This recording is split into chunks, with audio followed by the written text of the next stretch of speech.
আমার দুইটা সুইটা এতিম কইরা দিয়া গেছে মায়ের বদলি মাইছেন তে কুনিরা মারতা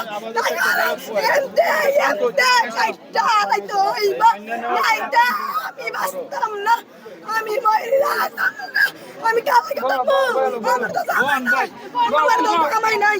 আমার তো জামাই নাই আমি কার লগে থাকবো আমার বুয়েতে দিলয়া গেল গা ডাইনি ও ডাইনি কি কইয়া সাইকা আমার জামাইরা লইয়া গেছে গা গো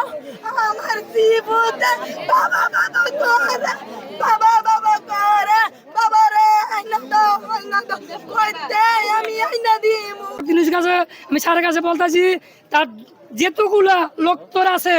তার লতা পাতা ছিলাবিরা সব দিয়ে দইরা যে আইনের আনটা লইয়া যায় আমার ভাই হয় আমি ওর বোন ওই আজকে আমার নাম আসমা এর আজকে 5 দিন হয়েছে এর শনিবার না বুধবার রাত্রেবেলায় 9টা 9:30টার দিকে ক্যারাম বোর্ড খেলতেছে ওইখান থেকে ওই যে স্মৃতি যে মেয়ে নাম ওই ফোন দিছে 2বার 3বার 4বার ফোন দিছে ফোন দিয়ে ওরে বলছে যে আসার জন্য কিন্তু এখন এরা আমার ভাইয়ের কোনো প্রক্রিয়াও ছিল না কোনো কিছুই ছিল না এরা পরিকল্পিতভাবে আইনা ওর যে মানে দেহের গঠন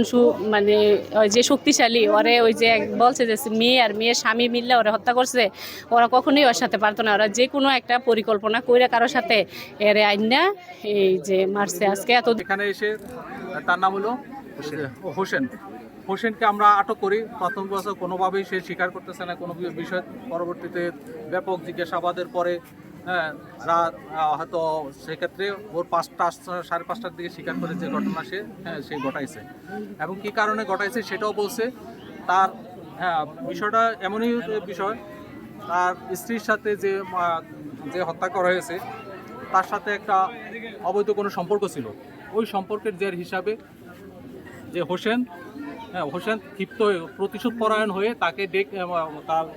ওয়াইফের মাধ্যমে ডেকে নিয়ে এসে তাকে এখানে হত্যা করে কোড়াল দিয়ে কুপিয়ে তারপরে ছুরি দিয়ে আবার তার লাশ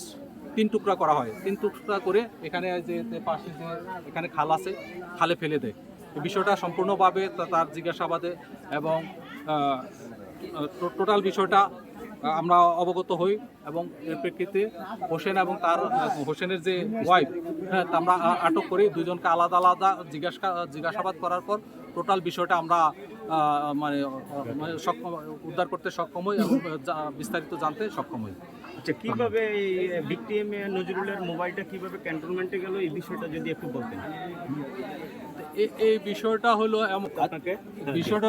এটা হলো আসলে ক্লু ছিল, এত পরিকল্পিতভাবে সে করেছে। বিষয়টা হলো যে তার যে মোবাইলটা ছিল, মোবাইল এবং সিম সেটা দুইটা ফেলে দিয়েছে, কিন্তু